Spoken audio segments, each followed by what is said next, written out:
Hi guys, it's Miss B. We're going to look at the causes of World War II. This is Objective 1 in your additional focus area. Now, World War II lasted from 1939 to 1945, and I'm going to tell you how it ends. This will help you kind of sort of remember who was on what side. So, the guys right here on the right side, the Allies, they are the winners in 1945 of World War II. These guys lose World War II. Anyway, here's how you guys can remember who was part of what side. So, the Axis powers, Japan, Italy, Germany. If you guys see, the beginning starts J, the beginning starts with an I and a G. It spells out jig. If you guys have heard maybe the phrase, the jig is up, well, the jig was up for them because they lost World War II. Now, the Allies who win are super fabs. France, America, Britain, the Soviet Union. They're fabs because they win World War II. Hope that wasn't too confusing and that helps you guys. There were very many causes to World War I, but some of the main ones we're going to look at are the Treaty of Versailles, dictators, and Pearl Harbor. Now, Pearl Harbor specifically had to do with how the United States enters World War II. The Treaty of Versailles was a treaty put in after World War I. Ultimately, it said that Germany must pay for reparations after World War I. In order to do this, Germany prints extra money, which causes inflation in their economy. Germany finds this treaty as too harsh, so they begin to rebel and create an army. Another thing that the Treaty of Versailles said was that Germany was to not have an army. However, in order to avoid another war, Britain and France are okay with Germany creating an army.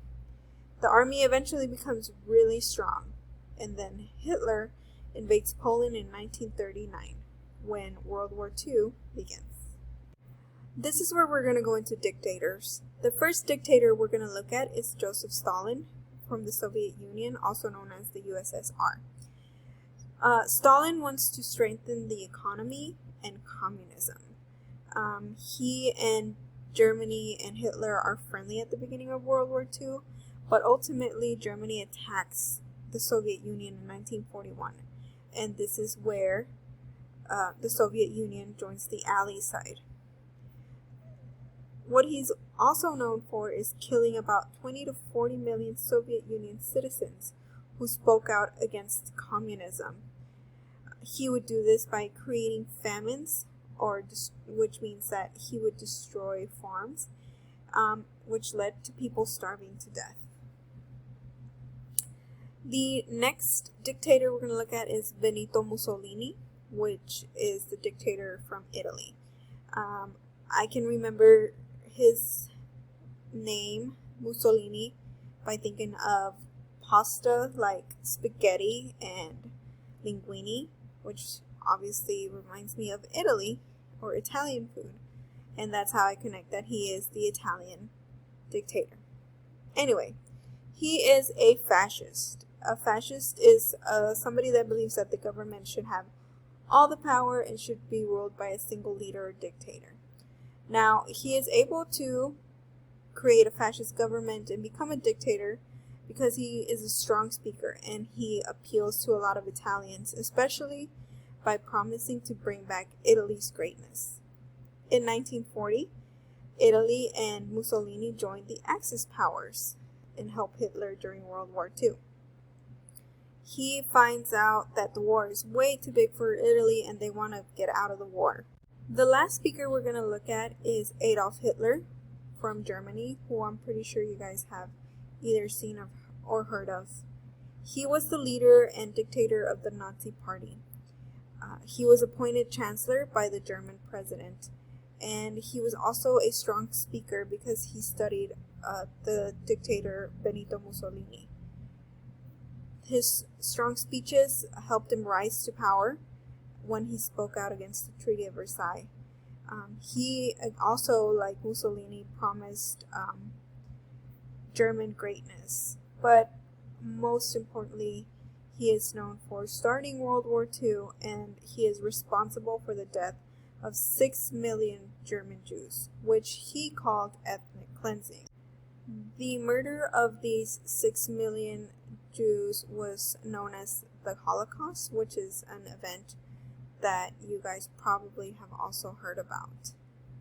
Now, the last thing that was a cause in World War II was the attack on Pearl Harbor. Pearl Harbor was a U.S. naval base in Hawaii. And so the U.S. during World War II was supplying Britain with different supplies, and they were no longer trading with Japan, who was part of the Axis powers. So this upsets Japan. And on December 7th, 1941, Japan attacks the USA at Pearl Harbor. The next day, on December 8th, 1941, the U.S. enters World War II. Again, these were some of the causes of World War II. There were many others, but the main ones that, again, we should remember were dictators, the Treaty of Versailles, and an attack on Pearl Harbor. This is Objective 1 from your additional focus area. You guys should be able to take some notes on this and watch the other videos in order to take the assessment for this additional focus area. Good luck, guys!